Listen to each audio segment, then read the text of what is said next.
Well, we're finally to this moment, and I'm just really excited, about watching our name come across the screen tonight. And it's been a long 10 days for this group to wait to kind of see our fate, and we're just feel very fortunate to be one of the 64 teams that are going to be playing in the NCAA tournament, and really just want to make sure that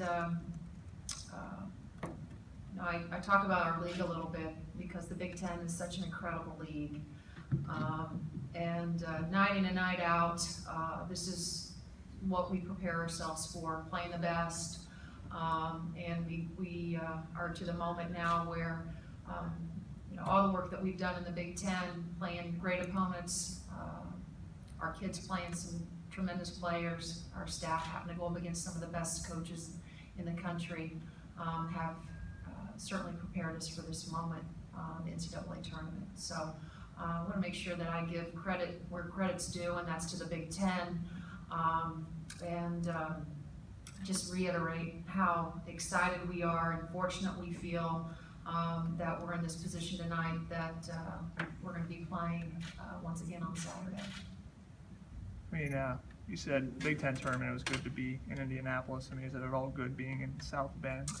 I think it's great, from a travel perspective, from a fan perspective, I don't think that we could have asked for, as far as proximity, location, for a lot of our, parents, families, friends of our players, and our staff to be able to, travel the distance, and our friends here in administration and so forth in Indiana, to be able to travel up to South Bend, will certainly, I think, bode well for us as far as our fans being able to travel, because I think we'll have quite a few.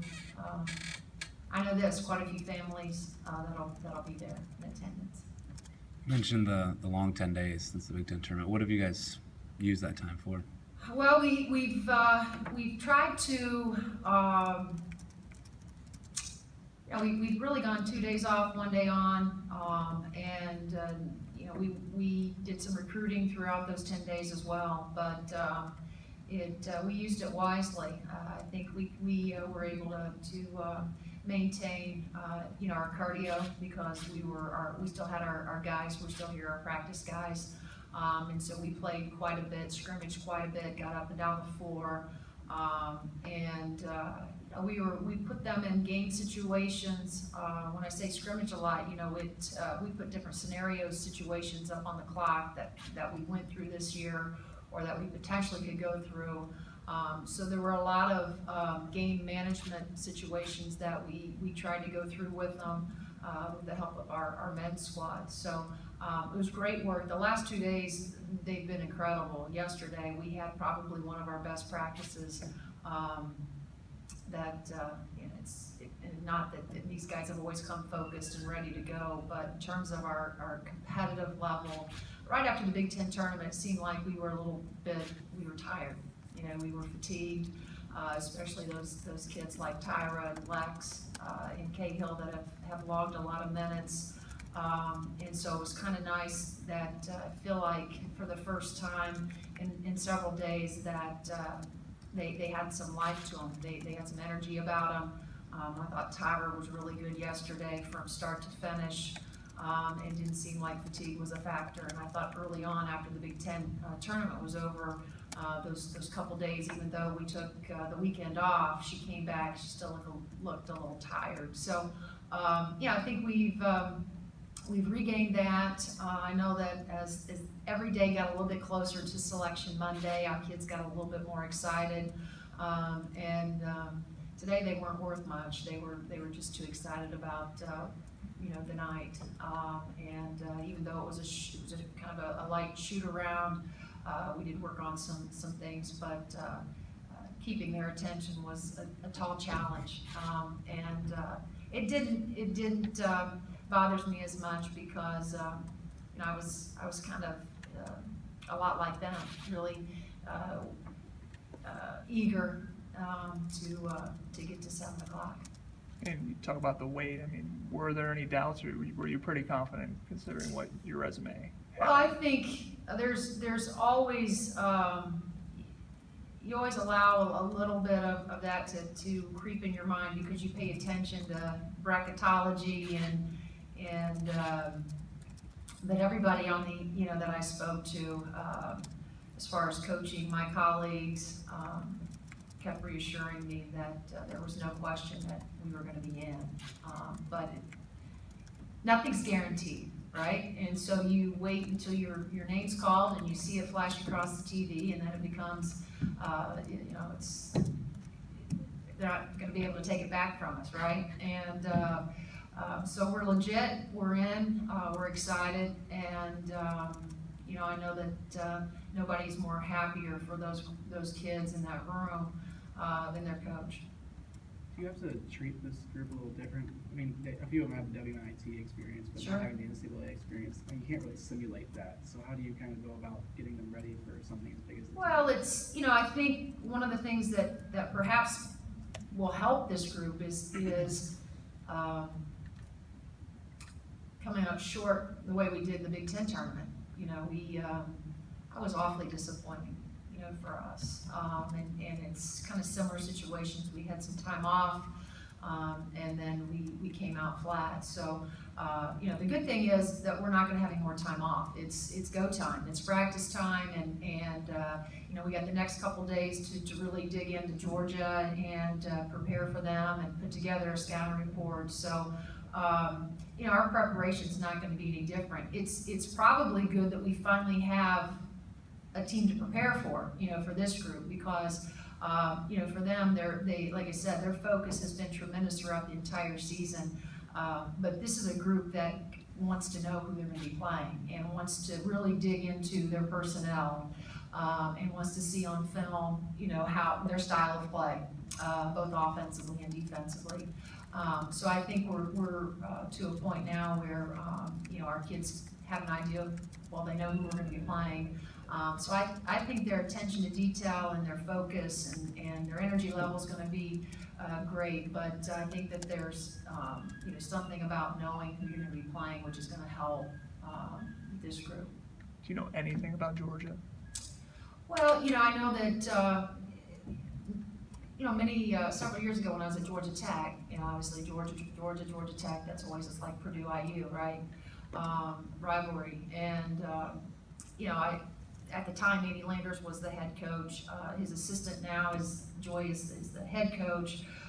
So in terms of style of play, I mean, you know, the SEC, we have a tremendous amount of respect for that league, and it's an athletic league. You know, I know they're going to be missing their leading scorer that is out, second leading scorer that's out, but they have some really good pieces, and they've won a lot of games, and you know, there's no question that they're good enough to be in the tournament, and so we know when you get to this point, everybody you play is going to be good, and so that will be, and our kids they know that. So you know, we'll know a little bit more, or I will know a little bit more tomorrow after I get my eyes on them tonight with film as well as our staff. We'll come back here tomorrow at 3 o'clock and start our preparation for them. Do you call Coach Joseph at all? I do call Coach Joseph, yeah, and you know, that's one of the things about being in our coaching sorority fraternity is that you know, I got a lot of colleagues and friends that you know, want to see the Hoosiers do well. So I've had several texts of people that want to send me information and call and help with our preparation. So that's really special to me. But yeah, Coach Joe and I'm sure talk tonight. Amanda said you guys didn't really have much to prove after the Big Ten tournament, but it was more like a learning block. Do you see it the same way? Sure. Well, I do. I think I hope we learned something from that. And again, we just, you know, I've watched that film now 3 times just to try to come up with a solution of why we just seemed so flat. It didn't have many answers. There were a lot of reasons. Defensively, we were disconnected. Offensively, we could find no rhythm.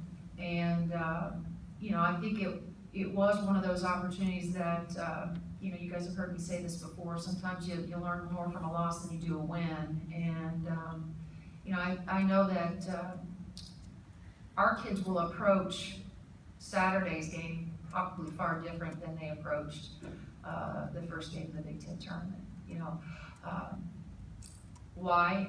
Because it was very disappointing and disheartening, and they had to watch it on film too, their poor play. And so there's something about having, you know, another season that we can, we don't have to wait, you know, for a whole nother year or summer or however many months that is until next year to kind of learn our lesson. You know, hopefully we did learn something from that, and like I said, I would anticipate and suspect that this group will come out far different than they did like they did against in the Big Ten tournament. You know, what do you think about the region in general? Obviously, if you want to make a run, just Notre Dame sitting there in their own Right, backyard. in their home gym, right? Yeah, So, you know, I mean, obviously I paid attention to the bracket, but John, I'm going to bore you again with telling you that the only opponent we're worried about right now is Georgia, and we're not going to look ahead. You know this. We've maintained that mantra throughout our Big Ten season, and the next game is the most important game, and that's not going to that's not going to change in terms of our approach to the NCAA tournament. Anything else? Awesome. Thanks, guys. Thanks for coming, guys.